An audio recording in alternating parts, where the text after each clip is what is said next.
All right, week 1 on the Windwalker. What have we found out? Let's discuss some of the secret tech that the pushers are using and how you too can use it to progress faster. Hey you, before the video starts, consider dropping a like, a comment, and maybe consider subscribing. This really does help the channel grow. On to the video. So to start off, let's talk about damage and how to get more of it. With the Deathbringer, the biggest problem early game really just was accuracy. There's a little bit of damage there throw in, but you get the idea. You couldn't really get enough of accuracy to push it fast. Later, as you entered World 5, damage became more of a problem. Now with the Windwalker, it's almost entirely damage until you hit mid to late World 6. So the name of the game is scaling damage on the Windwalker. But why is this the case? Well, damage is eternally a problem because of the way the gravestone mechanic works. The deer is essentially the horde monsters of the Windwalker, and if you're unfamiliar with the Deathbringer, feel free to watch any of my previous videos on the topic, but it's how you get more dust percent. The deer is an incredibly powerful scaler for dust percent. Each time you kill the deer, its HP goes up, similar to how the wormhole mobs are with Elemental Sorcerer. So pushing into the 30s plus stack of deer on Eternal Hunt is hard, and the only way to get there is to get more damage. Damage is scaled in 3 ways on the Windwalker. First is gear upgrades in the form of weapon power. Second, you get elemental damage affinity. And third being Tempest damage. Tempest damage itself can be broken into several further subcategories, but just trust me when I say there's just these 3 to make things very simple. Each of these, I'll call them buckets of damage, multiply with each other.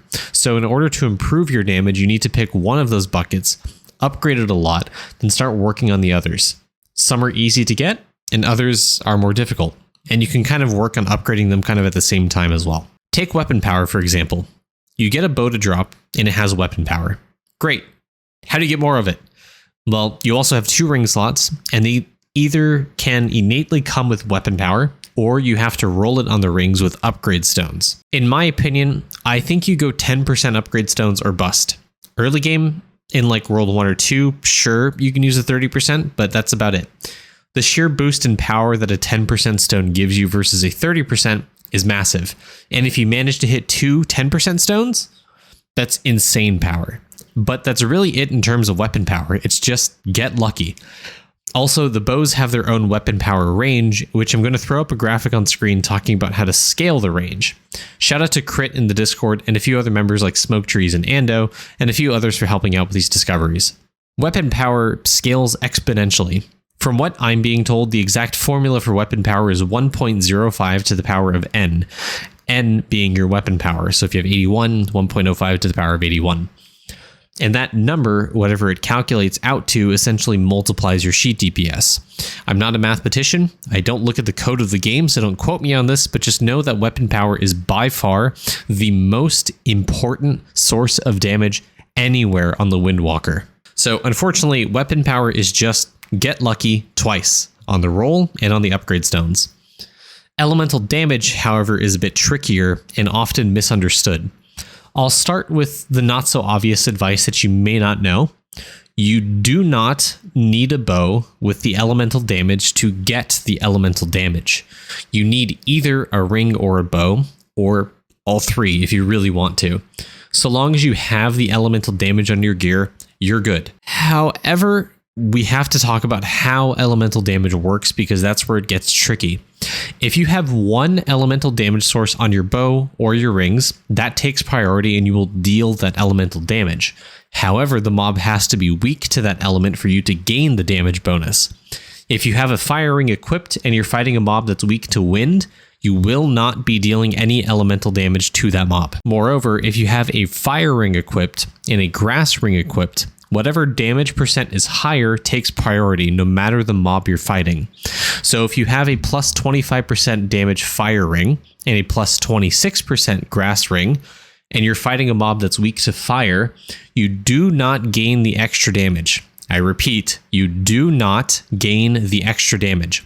You will be dealing grass elemental damage because it is 1% higher and not fire, meaning you do not get the multiplier. So why are elemental damages important for dust gain? Well, it turns out that the deer you spawn inherits the weakness of the mob that you are fighting. So that means a fire weak mob means that the deer is weak to fire as well. This is massively important for pushing higher numbers on Eternal Hunt, which translates to higher dust gain. And the dust gain that the deer provides appears to be multiplicative to whatever dust percent you have in the compass. What this means is that when you are fighting a mob, the ideal setup is to have a dust bow, a dust ring, and an elemental ring in most cases. That matches the weakness affinity of the mob that you're fighting. But wait, that's not everything. You may have noticed that if you pushed into World 3, you haven't gotten a wind ring or a grass bow. Why is that? That's because as of the launch of the Windwalker, they are not in the game. Well, they are, but they are unobtainable. They are set to be released in the future update, which may drop this week. It may drop as this video drops, or next week. We don't know. Whenever the next update is, it hopefully gets implemented. Elemental damage is important because there are a lot of scalars for it on your talents and on the compass. This is where the nuance comes in with your gear. Early game, raw weapon power on rings seems to compete with and beat out elemental rings, but late game, when you get more compass upgrades in total, the talent starts scaling even harder, and eventually one of the upgrades in the elemental path makes elemental damage sources scale higher, which may beat out the Tempest Ring of Power, which I'll discuss a little bit later. Okay, cool. So we discussed weapon power, elemental damage, and now Tempest damage. So the compass is generally what I'm referring to here. The compass gives you the Tempest damage, but there's also a Ring of Power, which is also what I was referring to here, which you get from purple mushrooms in World 4. These give you a lot of weapon power, more so than the regular rings, and they also give you +% Tempest damage. It's unclear, but it seems like this is multiplicative to your sheet DPS, meaning it's a great source for upping your raw damage. Do not be fooled, however, as this may not outcompete with an elemental ring. I recommend you personally do some testing, and I cannot answer this question for you definitively. For me, for example, a power ring still beats out an elemental ring, just slightly. However, it's still within a small margin of error. The reason I think is because I haven't done so much effort in dust farming to upgrade my compass a lot, to scale the talent, and also I haven't really pushed a lot of elemental damage sources where I could. All right. Enough about damage. Let's move on to medallions. Oh boy. So Scully and Morojo really ruined us. Scully's the person who makes the IE auto reviewer tool, and Morojo, or Morojo, I'm sorry if I'm butchering your name, helps make Toolbox, Idleon Toolbox. I'm not actually sure if you were the first ones that figured this out, but I found this out via the various tools you guys made.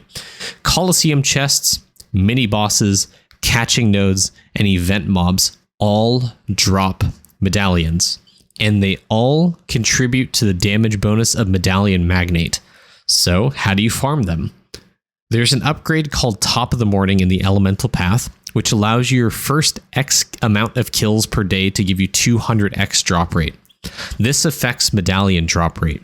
So ideally, before your daily reset, I recommend taking at least 4 minutes and prepping a Coliseum. Take off the traps on your active bar, the boars and nachos, and just clear all of the mobs except the mini boss in the Coliseum. Then, when your daily reset hits, kill the mini boss and all the chest, and you may drop a medallion. If you don't, good luck, move on. But if the mini boss is respawnable, aka Biggie Hours or King Doot, you can also try killing them. This advice is more so targeted towards the Coliseum chests because they are really hard to time. When it comes to catching nodes, they are very exceptionally difficult to do. However, they are doable. The problem with catching nodes is that we don't have a reliable way to spawn all of them, but we have found a few tricks. The Fruit Fly's catching node, for example, respawns on Cloud Save. It's finicky, but you may have to close and re-enter the map, so just leave the map, come back to it. Mesquite Snows, same thing, leave and re-enter the map. Dust Motes, leave map, go 2 maps away, re-enter, and the node will automatically die. Every other catching node is a mystery as of right now, but try leaving and re-entering the map and just hope it works. Last thing I want to mention, in case I forget, is that golden stopwatches do affect I wrote TOTM here and I completely forgot. Top of the morning, that's what it is. So if you truly want to, you can use your gold stopwatches to force a daily reset to allow you to get those 200x drop rate kills.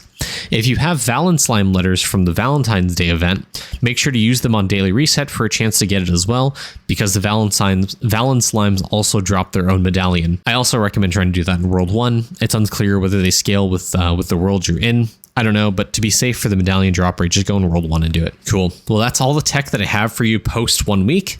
And I hope it helps everyone out there for helping scale dust percent, for helping scale damage, and kind of getting out there into World 3, World 4, hopefully World 5. If you're looking for guides on the Windwalker, I hope to produce another video, but for now, I highly recommend joining the Discord. Link is in the description. We have an organized tips and tricks section specifically for the master classes. We are currently working on the Windwalker, and we will backdate it we will backdate that to work for the Deathbringer and whatever third master class is. Again, shout out to our Discord members, both Crit, I say both, all, Crit, Smoke Trees, and Ando for yapping in Idleon chat, and help coming up with these strategies as we come along, as well as some of the other members who have also contributed. I will catch you all in the next video. Main out. Hey there guys, it's Main here. I just wanted to say deeply thank you to everyone who does support me over on YouTube and or Twitch. It really does help motivate me to continue making more videos. If you would like to become a channel member just starting at $1 a month, please check the description below. Have a great day.